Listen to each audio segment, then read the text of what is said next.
April 1st, 2024. So standing behind me are my two new best friends. One is my Amplid Morning Glory, a volume shifted tapered tail longboard, 162 wide. Next to that is my Data, Amplid Data, which is a 154 volume shifted, slight taper on the tail, not quite as much. Also notice that on the Morning Glory, the one on the left of your screen, is also got risers under it. I found my Palmer risers from I don't know how long ago, and I threw them on to see if I could increase edge angle. Over on the Data, I now have on the Flow NX2 binding, which is my substitute for my Supermatics. I find this binding to be a little more easy to get in and out of. I do have to reach inside the legs to open and close the high back on the rear foot. It's a little bit different than reaching outside strapping in, but it's convenient and I'm loving it.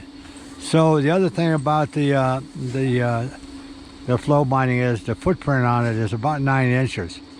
It has allowed me to kind of get more of an equal heel and toe across the board. That's helping me out with the transition from heel to toe being a little quicker, because with my other bindings I ended up with too much heel over and I couldn't balance out that toe. So I'm enjoying it. We'll talk a little bit more about them once Ted comes down here and holds the camera for me. So as I said before, it's not over, and it's never over for Ted and I until we don't get up that day. All right, straight ahead. So Ted's going to try to 8 up the long turns that you see out here made by my board. He's going for a slow transition there, riding through. He's actually following the same track rather than transitionary. So now he's on the same pattern. Okay, so on this ride up, you guys can kind of see the short radius turns that are just off to the left of the chair here.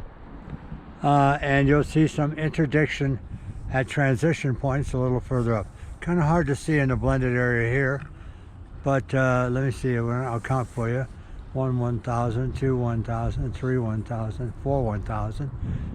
We're just about where transition is matching.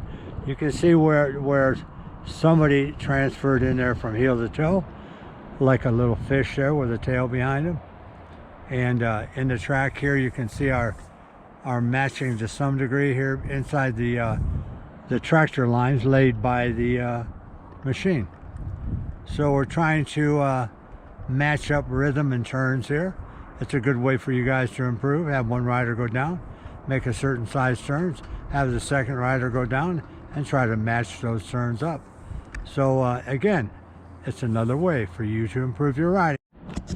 So Ted and I were trying to intersect our turns and 8 them up here, but because of the amount of foot traffic and number of lines that went out here on the bunny hill here, I kind of had the first couple in the correct transition spots, and then after that I lost sight down here of Ted's line and somebody else's line or my previous line, I don't know.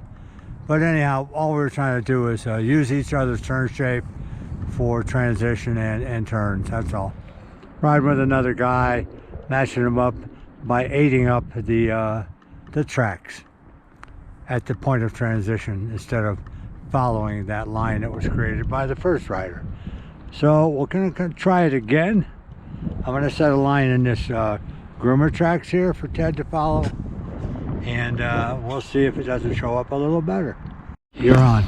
So we just laid out some tracks on the bunny hill, and one of the things with the bunny hill is it's not as daunting.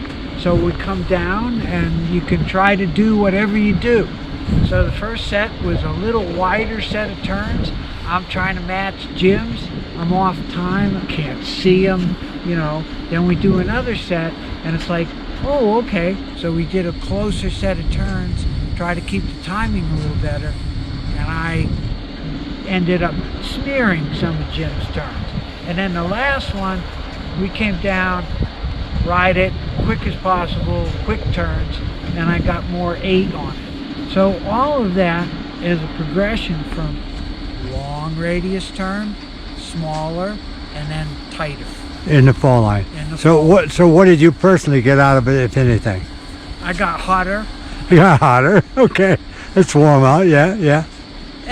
And I got something to focus on and understand it as I'm coming down, you know, where I'm putting the weight and where I'm doing my shift. So normally you go ride and it's your choice. You decide where I'm turning, what I'm going to do, etc. And on all these drills you had to respond somewhat to conditions, everything else. So guys, if you want to shred ahead, follow us and copy some of the things we're doing, no matter what level you're at, but keep it on the hill that's appropriate for you. And so we're signing out on that. It was a beautiful day. Later. Shred ahead. Shred ahead.